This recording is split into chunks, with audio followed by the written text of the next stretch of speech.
संपाक गीता। संपाक गीता महाभारत के शांति पर्व के अंतर्गत आती है। इसमें पितामह भीष्म ने संपाक नामक एक त्यागी ब्राह्मण के अनुभूत उपदेशों को उन्हीं के शब्दों में युधिष्ठिर को बताकर त्याग के लिए प्रेरित किया है। संसार में धनी हो अथवा निर्धन, सुख दुख प्रत्येक मनुष्य को होता है। त्याग के बिना न वास्तविक सुख मिलता है न ही परमात्मा। त्याग वृत्ति अपनाकर सुखी होने का उपदेश देने वाली यह संपाक गीता चलिए श्रवण करते हैं। युधिष्ठिर जी ने पूछा, पितामह, धनी और निर्धन दोनों स्वतंत्रता पूर्वक व्यवहार करते हैं, फिर उन्हें किस रूप में और कैसे सुख और दुख की प्राप्ति होती है? भीष्म जी ने कहा, युधिष्ठिर, इस विषय में विद्वान पुरुष इस पुरातन इतिहास का उदाहरण देते हैं, जिसे परम शांत जीवन मुक्त संपाक ने कहा था। पहले की बात है, फटे पुराने वस्त्रों एवं अपनी दुष्टा स्त्री के और भूख के कारण अत्यंत कष्ट पाने वाले त्यागी ब्राह्मण ने, जिसका नाम संपाक था, मुझसे इस प्रकार कहा, इस संसार में जो भी मनुष्य उत्पन्न होता है, वह धनी हो या निर्धन, उसे जन्म से ही नाना प्रकार के सुख दुख प्राप्त होने लगते हैं। विधाता यदि उसे सुख या दुख इन दोनों में से किसी एक के मार्ग पर ले जाए, तो वह न तो सुख पाकर प्रसन्न हो और न दुख में पड़कर परितप्त हो।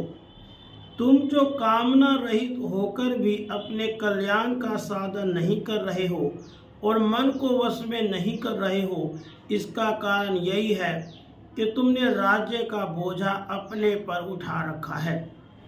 यदि तुम सब कुछ त्याग कर किसी वस्तु का संग्रह नहीं रखोगे, सर्वत्र विचरते हुए सुख का ही अनुभव करोगे, क्योंकि जो अकिंचन होता है, जिसके पास कुछ नहीं रहता है, वह सुख से सोता और जागता है। संसार में अकिंचनता ही सुख है, वही हितकारक, कल्याणकारी और निरापद है। इस मार्ग में किसी प्रकार के शत्रु का भी खटका नहीं है, यह दुर्लभ होने पर भी सुलभ है।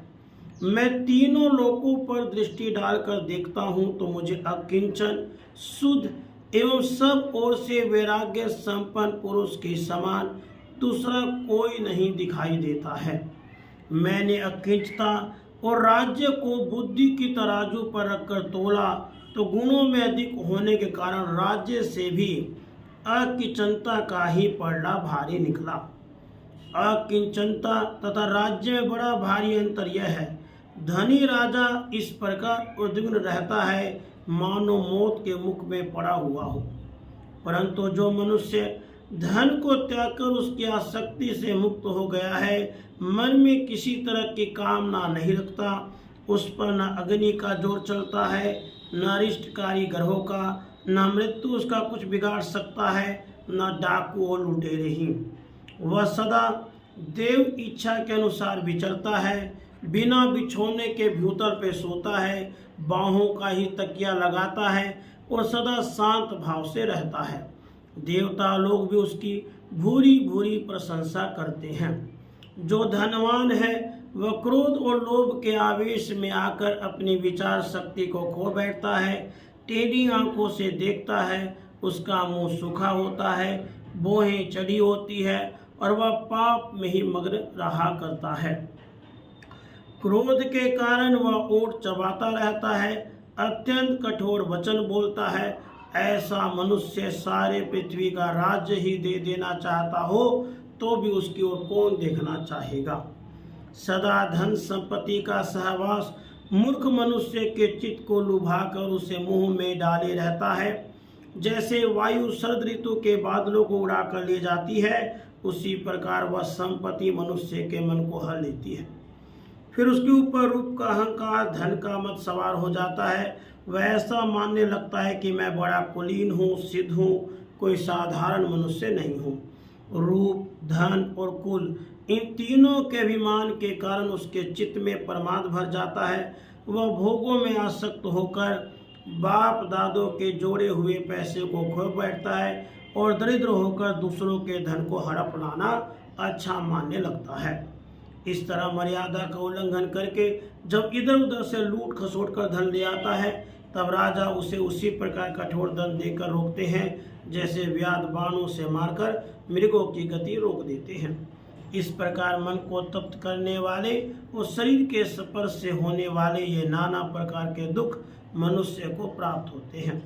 अतः अनित्य शरीरों के साथ सदैव लगे रहने वाले पुत्र, ऐश्ना आदि लोक धर्मों की अवहेलना करके अवश्य प्राप्त होने वाले पूर्वोक्त महान दुखों की विचार पूर्वक चिकित्सा करनी चाहिए।